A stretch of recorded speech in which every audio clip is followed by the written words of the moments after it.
ኢትዮጵያዊ ዲጂታል ፈጣሪ በኢንስታግራም ታሪክ አዲስ ሪከርድ ሰበረ።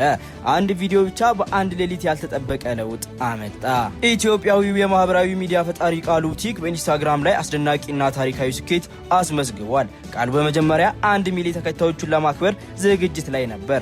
ነገር ግን ነገሮች ከግምት በላይ ተለውጠዋል። አንድ ሌሊት ብቻ የተለቀቀች አንዲት ቫይራል ቪዲዮ ምክንያት ከ1 ሚሊዮን እስከ 2.5 ሚሊዮን ተከታዮችን በአሁኑ ጊዜ 2.8 ሚሊዮን በላይ በፍጥነት እጅግ ከፍ ያለ እድገትን አሳይቷል። ይህ ስኬት ቃሉን በኢንስታግራም ላይ ከ2.8 ሚሊዮን በላይ ተከታዮች ያለው የመጀመሪያው ኢትዮጵያዊ ያደርገዋል። በፈጠራ ስራዎቹ ዓለምን እያነጋገረ ያለው ይህ ወጣት የኢትዮጵያ ስም በዓለም አቀፍ ዲጂታል መድረክ ላይ እያስጠራ ነው። ይህ የማይመስል እድገት በወጣቶች ላይ ታላቅ መነሳሳትን እንደሚፈጥር ተገምቷል። አጫጭር የውጭ ሀገርና የውስጥ ሀገር ዜናዎችን አብረን እናያለን። አብራችሁን ቆዩ።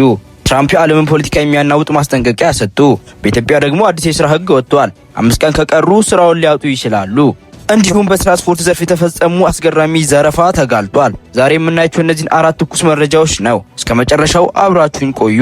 ዶናልድ ትራምፕ በድጋሚ ወደ ዋይት ሃውስ ከመጡ በኋላ ለመጀመሪያ ጊዜ በኢራን ላይ ጠንከር ያለ መግለጫ ሰጥተዋል። ኢራን በፓኪስታን በኩል የድርድር ጥያቄ ብታቀርብም ትራምፕ ግን አልረካውም ብለዋል። ትራምፕ እንዳሉት ኢራን የኒውክሌር ዩራኒየም ዝግጅቷን በአስቸኳይ ካላቆመች እኛ ሄደን እንወስዳለን የሚል ቀጥተኛ ማስጠንቀቂያ ሰጥተዋል። ይህም በመካከለኛው ምስራቅ አዲስ የጦርነት ስጋት ደቅኗል። በኢትዮጵያ አዲሱ የ5 ቀን የሥራ ሕግ በኢትዮጵያ ሰራተኛና ሰሪ ግንኙነት ላይ ትልቅ ለውጥ መጥቷል። የፌዴራል ጠቅላይ ፍርድ ቤት በሰጠው አዲስ የሕግ ትርጉም መሰረት አንድ ሰራተኛ በተከታታይ ለ5 ቀናት ያለ በቂ ምክንያት ከቀረ አሰሪውም ያለምንም ማስጠንቀቂያ ማሰናበት ይችላል። ነገር ግን የሰራተኛ ማህበር ፕሬዝዳንት አቶ ካሳን ፋውሎ እንዳብራሩት ይህ ሕግ በህመም፣ በወሊድ ወይም በሐዘን ምክንያት የሚቀሩትን አይመለከትም። ስለዚህ ሰራተኞች ከአሁን በኋላ ከስራ ስትቀሩ ሕጋዊ ማስረጃ መያዝ እንዳትረሱ፣ ስራ ውድ ነውና።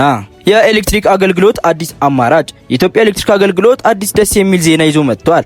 ለቤተሰብ ሲንግል ፌዝ ተጠቃሚዎች የቆጣሪ ክፍያን እስከ 2 ዓመት እንዲከፍሉ የሚያስችል አሰራር ጀምሯል። በተለይ አዲስ ቆጣሪ ለሚያስገቡ ሰዎች ክፍያውን በ6 ወር ውስጥ ከከፈሉ ምንም አይነት ወለድ አይታሰብባቸውም። ይህ ለብዙዎች ትልቅ እፎይታ ነው። በትራንስፖርት ላይ የተወሰደው እርምጃ።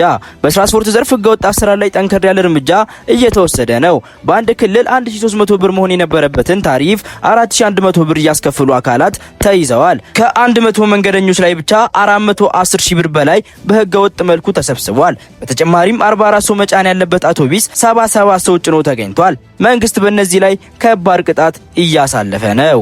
በኢትዮጵያ ዛሬ ታላቅ የልግስና ድርጊት ተነግሯል። ከፍተኛ መንፈሳዊ መሪ ብዙ ሚሊዮን ብር የሚገመት ንብረት ለድሆችና ለአስፈላጊ ወገኖች አበርክተዋል። በዋሽንግተን ዲሲ እና አካባቢው ሀገረ ስብከት ሊቀ ጳጳስ ብፁዕ አቡነ ፋኑኤል በአዲስ አበባ ቃሊቲ ገብርኤል የሚገኘውን ዘመናዊ G+2 ቤት ለመቄዶንያ ድርጅት በሙሉ በስጦታ አበርክተዋል። ይህ ቤት በ544 ካሬ ሜትር ላይ የተገነባ ሲሆን ከ20 ዓመት በፊት ከ4 ሚሊዮን ብር በታች ወጪ ተገንብቶ ነበር። ነገር ግን ዛሬ የሚገመተው ዋጋ ከ120 ሚሊዮን ብር በላይ ነው። ባለፈው 20 ዓመታት ቤቱ በክራይ ሲሰጥ የተገኘው ገቢ ለአረጋውያንና ለወላጅ አልባ ህጻናት ድጋፍ ሲውል ቆይቷል። ብፁዕ አቡነ ፋኑኤል በንግግራቸው ይህንን ድጋፍ ያደረጉት ለኢትዮጵያና ለኤርትራ ህዝብ ነው። መቄዶንያ ትንሽ ኢትዮጵያ ናት ብለዋል። እንዲሁም ሌሎች እንዲረዱ እና የበረከት ስራ እንዲሰሩ ጥሪ አቅርበዋል። በዚህ አዲስ ስጦታ አንድ ተጨማሪ ቅርንጫፍ በመክፈት ወደ 57 እንደሚታደግ ገልጿል።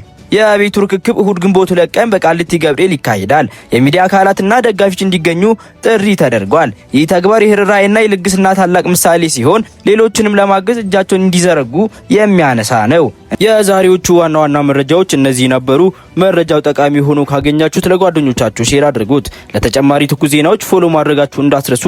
ነገ በሌላ መረጃ እስክንገናኝ ቻው። ለምቲ ኒውስ የእናንተ ቅዳሜ ምርጫ ይሁን። እናንተ ተወዳጆች ናችሁ።